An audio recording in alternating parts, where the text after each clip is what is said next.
Greetings, fellow travelers through the liturgical year. This is Lisa Davis with an Advent season quick take on the Feast of St. Nicholas. Everyone knows St. Nick, right? The jolly old elf with the sleigh full of toys. This is not that St. Nicholas. Or rather, it would be more accurate to say that the modern picture of this saint is a far cry from the real man, the saint. Sad but true, when most people hear the name St. Nicholas, they immediately picture the icon of the Western world's commercial culture as described by Clement C. Moore. He was dressed all in fur from his head to his foot, and his clothes were all tarnished with ashes and soot. A bundle of toys he had flung on his back, and he looked like a peddler just opening his pack. His eyes, how they twinkled, his dimples, how merry! His cheeks were like roses, his nose like a cherry. His droll little mouth was drawn up like a bow, and the beard on his chin was as white as the snow.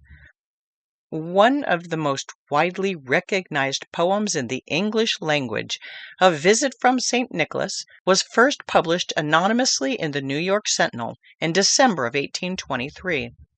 As viral as a thing could get in the early 19th century, this poem single-handedly resurrected the name of this great ancient saint, which had been temporarily lost or forgotten by the general public due to the destruction of the Protestant revolt.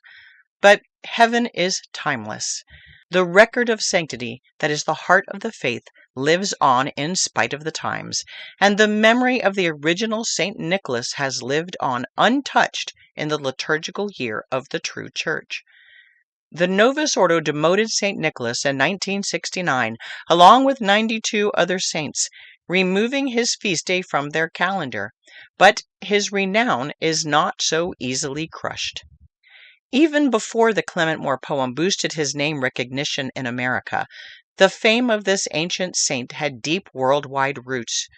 St. Nicholas is part of our spiritual DNA, whether people realize it or not. The old country customs in much of Europe have survived in homely hamlets and villages who celebrate the day almost like a Christmas in miniature, complete with mitred bishop. But in the world where the Western spirit has overwhelmed ancient tradition, the religious meaning has been diluted, and to most Americans anyway, the dignified archbishop, champion against heresy, powerhouse of fasting and penance, the soul of charity, has survived only as a caricature, immortalized in a poem, then picked up by mass media as a convenient advertiser and distributor of material goods. In the timeline of church history, it happened practically overnight. In the 1800s, remember, poets were the superstars or the influencers of the era. After 1500 years, the holy Bishop Nicholas was suddenly a jolly old elf with a sleigh and flying reindeer, and there was no stopping the viral trend once it got going.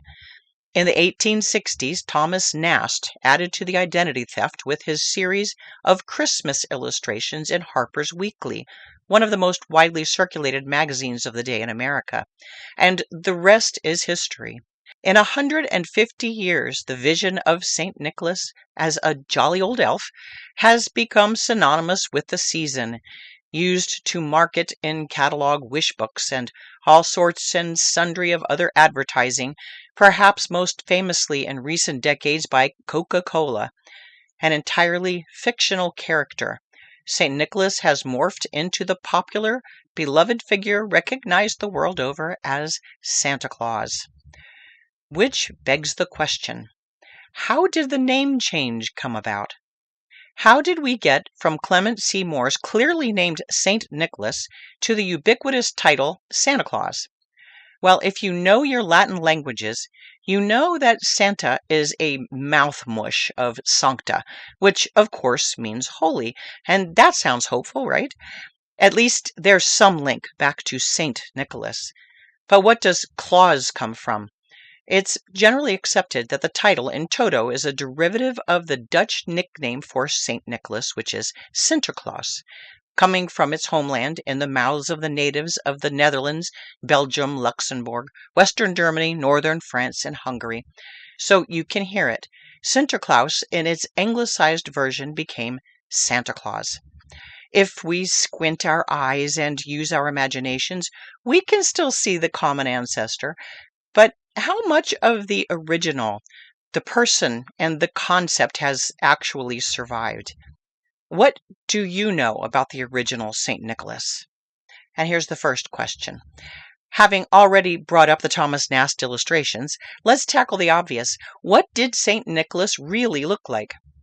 I probably don't need to tell you that he didn't look like Thomas Nast's drawings, or Coca-Cola's, or Rankin Bass.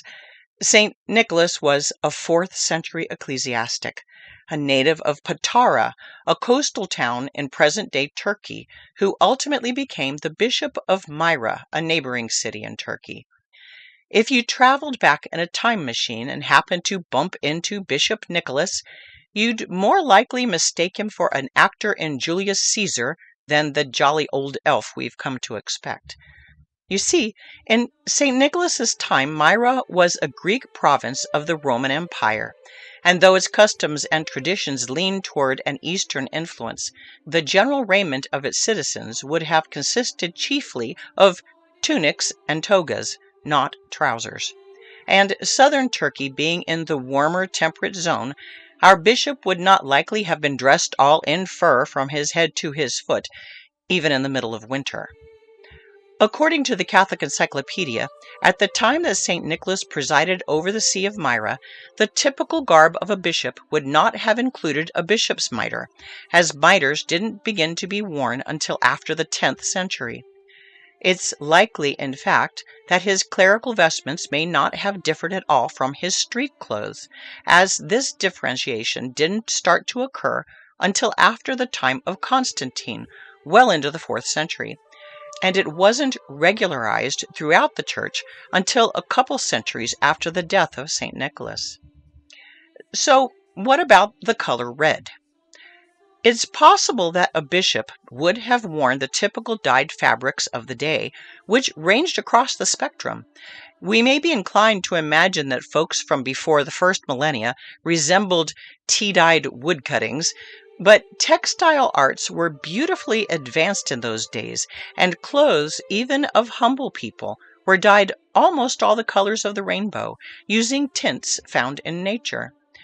So St. Nicholas could very well have worn red, but the colors associated with clergy had not evolved before the 5th century, so it would have been a random choice. Not to be neglectful of the importance of symbolism, however. The choice of red for Santa Claus is actually an appropriate nod to St. Nicholas the Bishop. In his iconography, we commonly find St. Nicholas depicted wearing red because red is the traditional color of bishops. So Santa gets that right. And even though St. Nicholas lived before the accoutrements of a bishop had been standardized, it's appropriate for him to be shown with the mitre and crozier of more modern times, as his office in the church is a key part of his identity. The symbolism used by the church for its saints is timeless and isn't intended to reflect historically accurate attire. So, back to the question.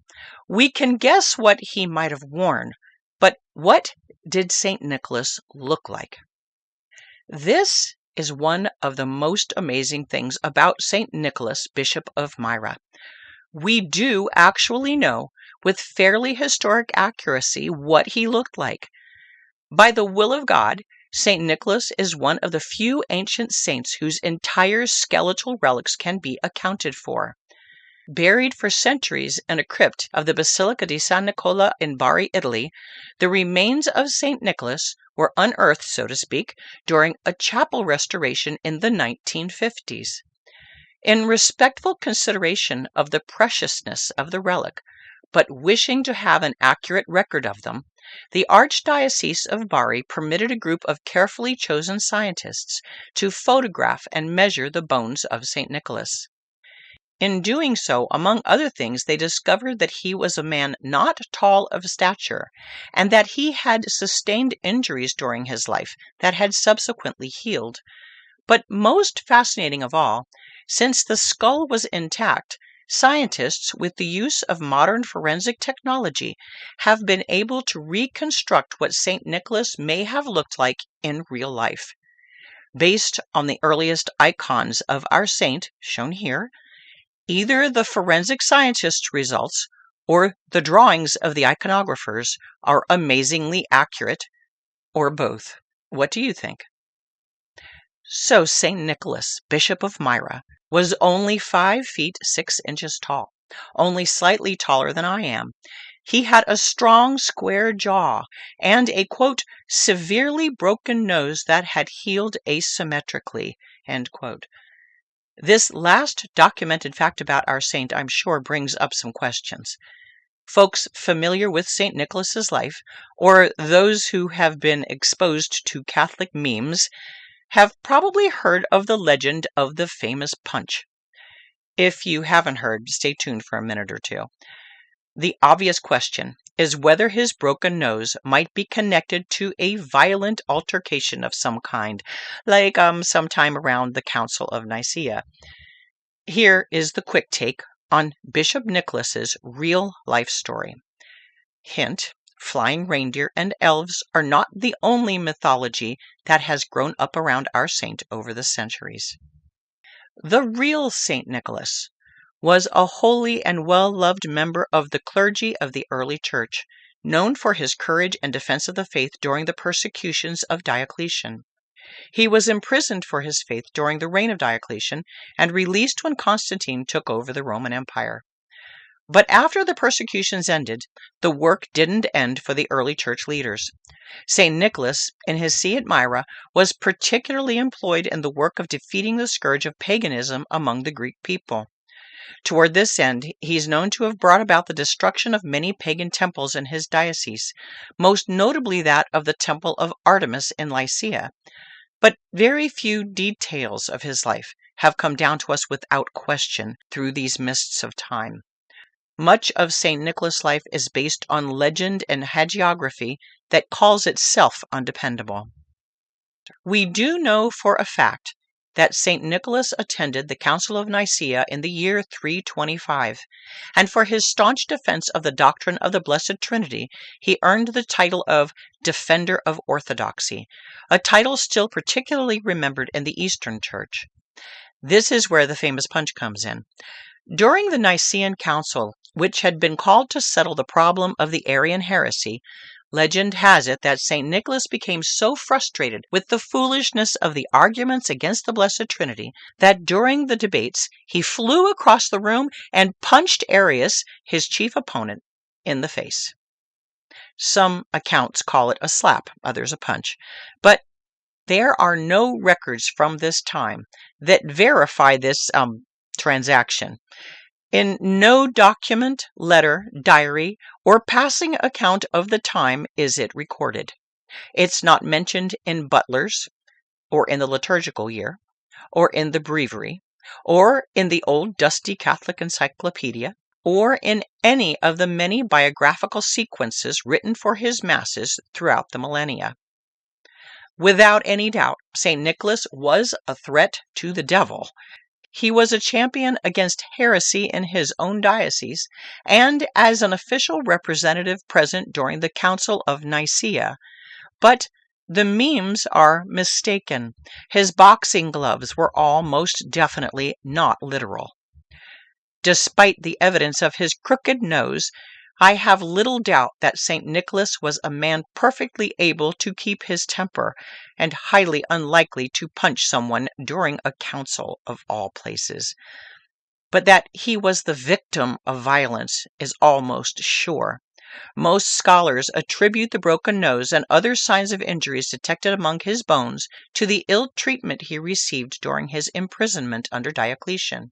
Not because he was a brawler of some kind, but you can see how the stories must have started. The punch of Arian is a legend that won't die easily, I'm afraid. If only for the contrast to the powdered sugar Santa Claus image that has dogged St. Nicholas in recent decades, I think the picture of wiry little St. Nicholas punching out the evil heretic Arius is somewhat cathartic and satisfyingly manly. Wouldn't most of us like to imagine we'd have the courage to punch out a heretic if necessary ourselves? But this isn't how the Church defeats heresy. Lies are vanquished by truth. And in the interest of truth, I think St. Nicholas wouldn't want to be known for throwing that imaginary punch any more than he'd want to be known for a Coca-Cola ad. What, then, is the verifiably true and official story of St. Nicholas of Myra? From the pages of the '07 Catholic Encyclopedia, I quote, "Though he is one of the most popular saints in the Greek as well as the Latin Church, there is scarcely anything historically certain about St. Nicholas, except that he was the Bishop of Myra in the 4th century.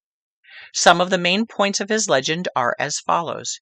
He was born at Patara, city of Lycia in Asia Minor. In his youth, he made a pilgrimage to Egypt and Palestine. Shortly after his return, he became the Bishop of Myra. Cast into prison during the persecution of Diocletian, he was released after the accession of Constantine, and was present at the Council of Nicea. In 1087, Italian merchants stole his body at Myra, bringing it to Bari in Italy. The numerous miracles St. Nicholas is said to have wrought both before and after his death are outgrowths of a long tradition." End quote. So, hey, wait a minute. Does this mean that the legends that have grown from long tradition are untrue? By no means. It does not mean that. In fact, some of them are related in the breviary. The legends of St. Nicholas were first collected and written in Greek by Metaphrastes in the 10th century, and though we don't have official historical verification of them, the stories have been recorded and shared in prose, poetry, and song all through the ages of the Church since his time. Here is the account given in the breviary. Quote, "Nicholas was born of a noble family at Patara in the province of Lycia. His birth was the fruit of his parents' prayers. Evidence of his great future holiness was given from his very cradle. Having lost his parents when he was a boy, he gave all his goods to the poor. Of his Christian kind-heartedness there is the following noble example. One of his fellow citizens had 3 daughters, but being too poor to obtain them an honorable marriage, he was minded to abandon them to a life of profligacy. Nicholas, having come to know the case, went to the house during the night, and threw in by the window a sum of money sufficient for the dower of one of the daughters. He did the same a second and a third time, and thus the 3 were married to respectable men." End quote. From this legend originated the custom of hanging stockings at Christmas time. In some tellings, the good saint slipped the gifts into the socks or shoes, drying by the fire. On Christmas, we recall the stockings. On the feast of St. Nicholas, the custom falls on the shoes. And the gift of chocolate gold pieces or chocolate oranges or just oranges, which have been considered a suitable substitute for gold in some times, recalls the original gift of the dowry money. The breviary continues, sharing the story that has given rise over the centuries to St. Nicholas's patronage of seagoing men. Quote, "Having given himself wholly to the service of God, Nicholas set out for Palestine, that he might visit and venerate the holy places. During this pilgrimage, which he made by sea, he foretold to the mariners on embarking, though the heavens were serene and the sea tranquil, that they would be overtaken by a frightful storm. In a very short time the storm arose. All were in the most imminent danger, when he quelled it by his prayers." At the end of this pilgrimage, the Church tells us that St. Nicholas returned to Myra, quote, "giving to all men an example of the greatest sanctity. He went by an inspiration from God to Myra, the metropolis of Lycia, which had just lost its bishop by death, and the bishops of the province had come together for the purpose of electing a successor. Whilst they were holding council for the election, they were told by a revelation from heaven that they should choose him who on the morrow should be the first to enter the church, his name being Nicholas. Accordingly, the requisite observations were made when they found Nicholas to be waiting at the church door. They took him, and to the incredible delight of all, made him the bishop of Myra. During his episcopate, he never flagged in the virtues looked for in a bishop. Chastity, which indeed he had always preserved, gravity, assiduity in prayers, watchings, abstinence, generosity and hospitality, meekness in exhortation, severity in reproving. He befriended widows and orphans by money, by advice, and by every service in his power. So zealous a defender was he of all who suffered oppression, that in one occasion 3 tribunes, having been condemned by the Emperor Constantine, who had been deceived by calumny, but having heard of the miracles wrought by Nicholas, the tribunes recommended themselves to his prayers, though he was living at a very great distance from that place. The saint appeared to Constantine, and looking angrily upon him, obtained from the terrified emperor their deliverance. The quote continues, "Having, contrary to the edict of Diocletian and Maximian, preached in Myra the truth of the Christian faith, Nicholas was taken up by the servants of the 2 emperors. He was taken off to a great distance and thrown into prison, where he remained until Constantine, having become emperor, ordered his release, and the saint returned to Myra. Shortly afterward, he repaired to the council which was being held at Nicea. There he took part with the 318 fathers in condemning the Arian heresy. Scarcely had he returned to his see than he was taken with the sickness of which he soon died, in December of the year 343. End quote. And not to belabor the point, and I know I'm being somewhat repetitive, but this is the Saint Nicholas we should be remembering today, the one recorded for us in the official prayers of the Church. He was a good, holy, virtuous man and a bishop of the Church, distinguished by God for miracles so prevalent that their fame has survived almost 2 millennia. So here's another question. If St. Nicholas's episcopal see was in Myra, and he lived and died in Myra, why is he sometimes called St. Nicholas of Bari? When St. Nicholas died on December 6th in the year 343, his body was, naturally, entombed in Myra, his home and his parish, so he is rightfully referred to using this distinction. But his travels didn't actually end in the year 343. Fast forward about 700 years to the late 11th century.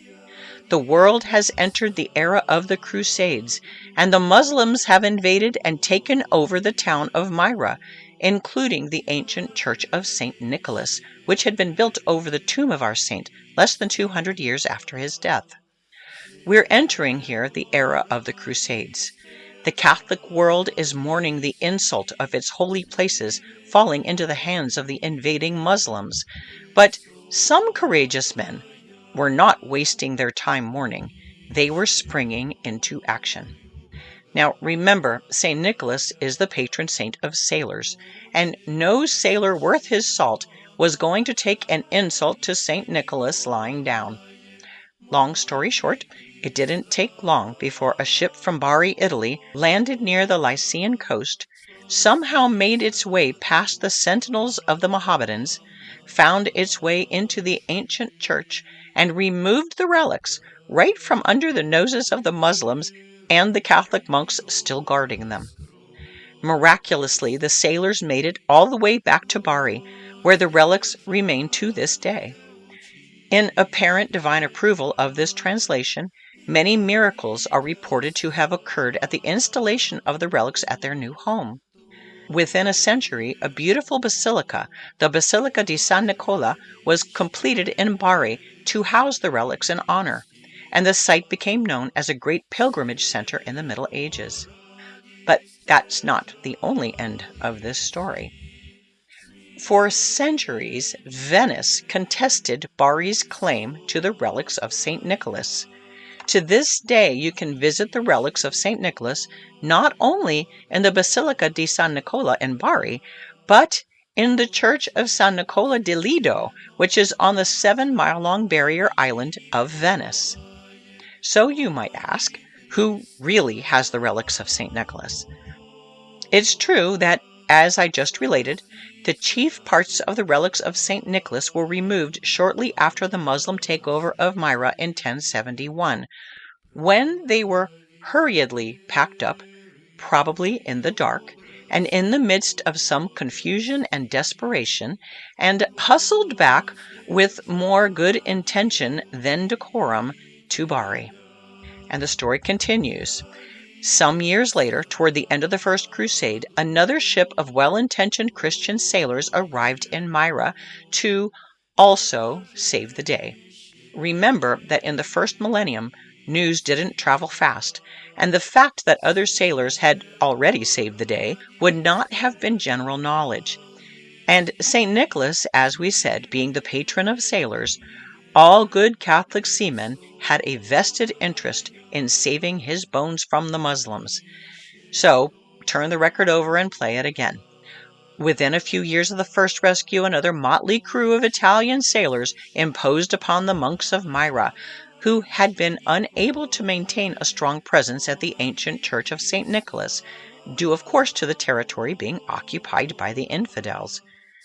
The story goes on that this second group of sailors found within the confines of the church 3 well-protected boxes, by all indications containing the remains of St. Nicholas, as well as his uncle, another St. Nicholas, and a St. Theodore. So bingo! Stealthily, they hefted the boxes upon their shoulders and headed back to the ship. But upon being relocated to the ship and examined, the boxes were discovered to be decoys.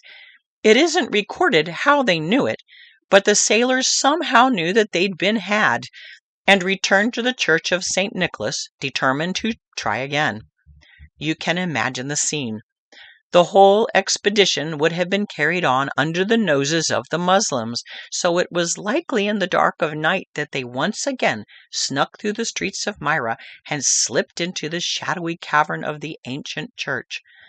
We can assume the remaining handful of monks left to protect the holy treasure had been hiding in the background at the beginning of the raid, and watching the sailors disappear into the night with the decoys, hoped and prayed they'd seen the last of them.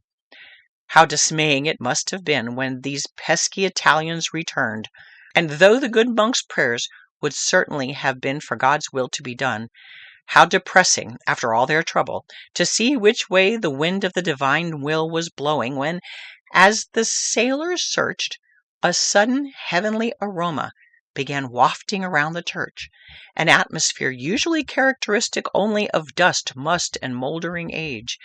There had been no burning of incense since the Muslims invaded. This perfume could only have come from heaven. The monks, no doubt, sighed in resignation, and you can imagine the sailors signing themselves with the cross, following the scent to one particular hidden corner of the church, then breaking through the flagstone there and digging several feet down, all the while enveloped with the unearthly aroma, until they find a copper urn engraved with the words, "Here lies the great Bishop Nicholas, glorious on land and sea." Legend says the sailors, not insensitive to the mess they'd left the monks, donated a large sum of money to cover the cost of repair to the church. Let's hope they really did. And they took the urn with the relics back to the ship, ultimately to be enshrined in the church in Venice, where the Venetians would look askance at the Bari claim to have St. Nicholas, and the citizens of Bari would thumb their noses at the ridiculous claim that Venice had St. Nicholas. No kidding. It was an 891-year grudge, each side blessing the other with one hand while making the universal symbol of loco with the other. until the end of the 20th century, when scientists examining both sets of relics determined that whoever it was, and they wouldn't weigh in on that, but whoever it was, scientific testing proved that the relics at both sites belonged to the same person. And we know who that was. Mystery solved. Historians surmise that in their haste to procure the relics, the first sailors, those of the Bari vessel, were a little less than careful, and stepped upon, broke, and shattered some of the bones of the body of St. Nicholas, leaving a number of fragments behind in the tomb.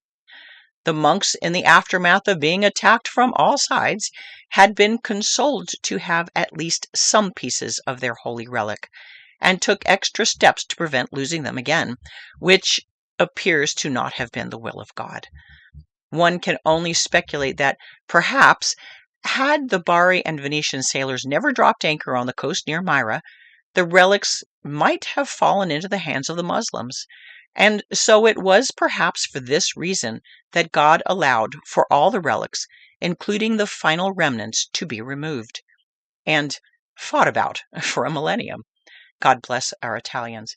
But we now know the truth, and hopefully the Venetians and the folks from Bari have, maybe a little sheepishly, shaken hands over the whole affair. An even more amazing but little known fact concerning the relics of St. Nicholas is the flow of miraculous oil that has persisted in his tomb from the earliest days, beginning in Myra over 1,500 years ago, and continuing after the translation of the relics to Bari. This oil, called the myrrh of St. Nicholas, is reported to proceed from the relics in Bari, even to this day, and is accompanied by many accounts of miraculous healings. St. Nicholas's true and enduring gift to the world has been his holy example, his continuing intercession, and as if that weren't enough, miraculous holy oil. Next question. What are the patronages of St. Nicholas, and where is he still revered?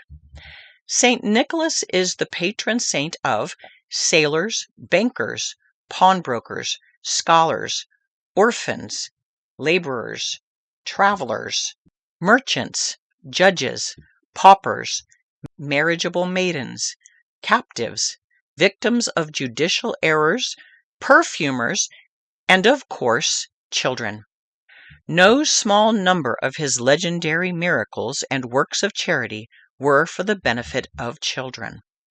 Our affection for this saint has spread naturally due to his universal appeal to children and their families, but his patronage of mariners has added to this worldwide renown, as it stands to reason that sailors, as voyagers, spread his fame throughout the world from the earliest days of his cultus. St. Nicholas chapels were built in many seaports. As his popularity spread during the Middle Ages, St. Nicholas became the patron saint of Apulia, Italy, Lorraine, France, Sicily, Greece, many cities in Germany, Austria, Switzerland, Italy, Belgium, and the Netherlands. He is also well loved throughout Russia, as after his conversion to the faith in 988, St. Vladimir the Great of Russia introduced St. Nicholas's stories and devotions to his homeland. St. Nicholas has been through the ages so widely revered that thousands of churches have been named for him, including 300 in Belgium, 34 in Rome, 23 in the Netherlands, and more than 400 in England.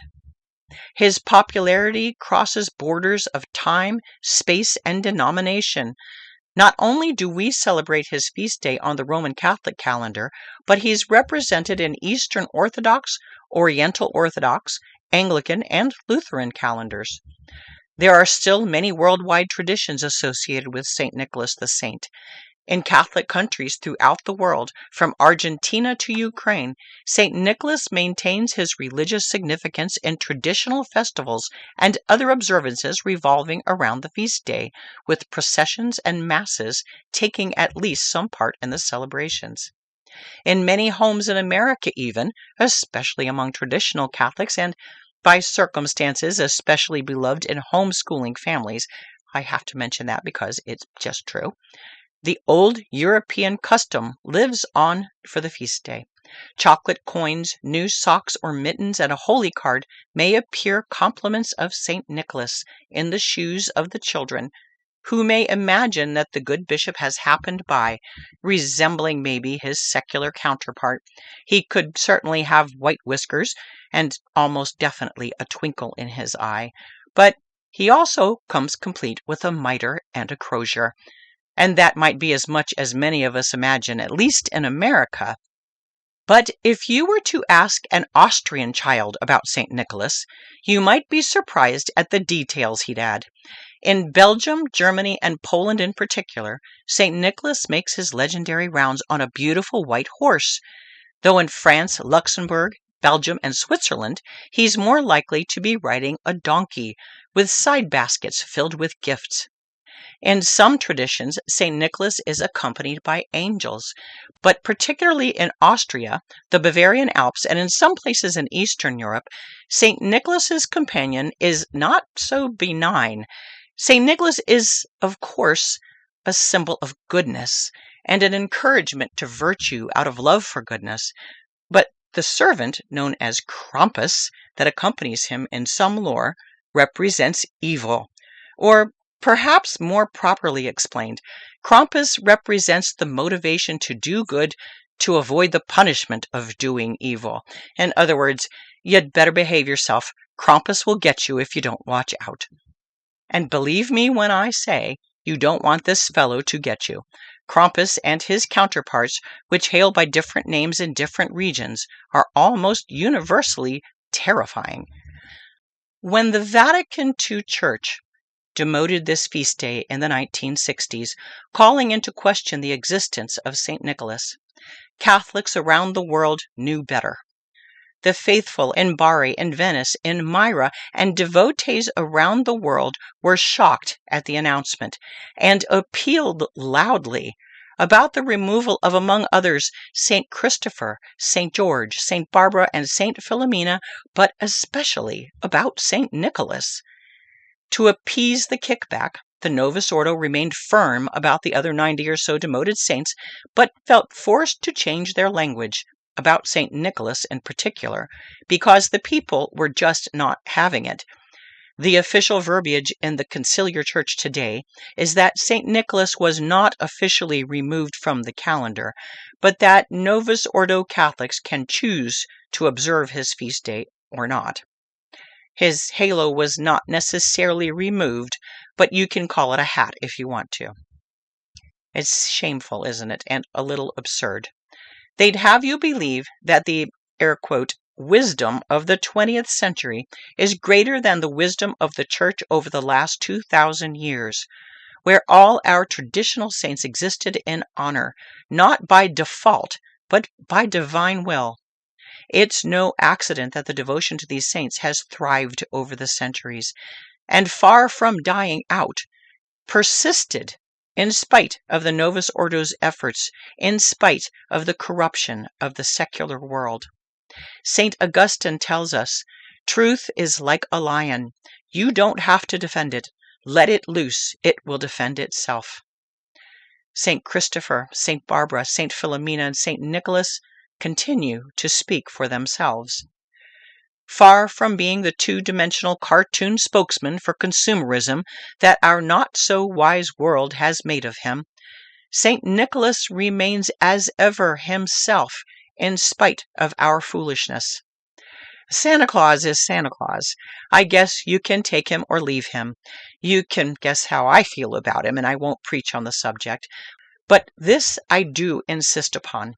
As someone who studies the lives of the saints and appreciates them more every day, Santa Claus aside, St. Nicholas was a real person, a holy bishop, a saintly shepherd of the faithful, whose intercession we stand in need of in our jaded and faithless era, an era when souls are falling into hell-like snowflakes. It's incumbent upon us as Catholics to maintain and nurture this and all links with the truth and the history of our faith. When we honor the saints, all the saints, we benefit by their greatest influence, the example of their lives, the obstacles and faults they overcame, their love of God and the good they did for the love of God, which was the fruit of their lives of prayer, work, and penance. And so it is with St. Nicholas, Bishop of Myra, citizen of the 4th century, but still a part of our lives in the 21st century. We know his name. He would want us to know the truth of his life, the real reason he's been honored by the Church for so many centuries, the real reason God has allowed his fame to persevere. By all means, we should enjoy the gift-giving customs connected with his feast day. But if we really want to please St. Nicholas, we'd give our children more than just chocolate. We'd take their hands and travel together with today's holy bishop through the season of Advent, making tracks of goodness with St. Nicholas to the crib in Bethlehem. Happy blessed feast of St. Nicholas, and best wishes for a fruitful Advent from all of us here at Catholic Family Podcast. Blessed be God in his angels and in his saints. Is